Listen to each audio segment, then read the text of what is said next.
Comme ça, je reçois l'appel d'une dame intéressée par mes livres et elle souhaiterait se perfectionner dans la fabrication des savons. Elle a déjà suivi plusieurs formations en ligne et elle fabrique déjà ses propres savons. Donc, elle souhaiterait savoir si ces livres-là vont lui apporter un plus. Alors, moi, je lui pose une question basique, une question simple. Je lui demande le pourcentage des corps gras dans une des recettes de ces savons qu'elle a eu à fabriquer. Et elle me donne les quantités suivantes: huile de coco 700 grammes, huile d'olive 100 grammes, beurre de karité 200 grammes. Et je lui dis, madame, je veux les pourcentages et non les quantités.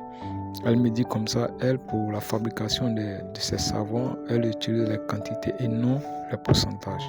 Et là, je me rends compte qu'il y a un problème. Et donc, moi, en fonction des quantités qu'elle me donne, j'essaie de faire ressortir les pourcentages. Et là, je suis choqué par ce que révèlent ces pourcentages. Il se trouve que l'un des corps gras qui doit être utilisé à hauteur de 30% au maximum est utilisé à hauteur de 70%. Le pouvoir lavant et détergent de ce corps gras est tellement élevé qu'il est recommandé de l'utiliser à hauteur de 30% dans une formulation de savon.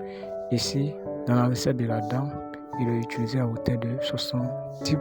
Alors, quelles peuvent être les conséquences d'un tel savon sur la peau des utilisateurs? Et je passe sous silence l'incohérence concernant les autres corps gras utilisés dans sa recette. Je n'ai pas eu à aborder avec elle certains points importants tels que le taux de surgraissage, le pH du savon, le temps de cure, mais ce seul élément basique qui est le taux de pourcentage de corps gras m'a montré les lacunes de cette dame dans la formulation des savons. Pourtant, elle estime qu'elle a les bases requises pour la fabrication des savons. La cosmétique est une science et elle obéit à des règles bien précises. Le choix vous incombe, soit vous décidez de maîtriser cette science pour avoir un niveau vraiment excellent, soit vous décidez de continuer avec les informations véhiculées sur les réseaux sociaux pour performer dans votre bricolage. Si vous êtes à la recherche de documents qui vous permettent de maîtriser la science de la saponification, de distinguer les vraies informations des fausses informations, de réaliser des savons de belle facture, alors ces documents sont faits pour vous.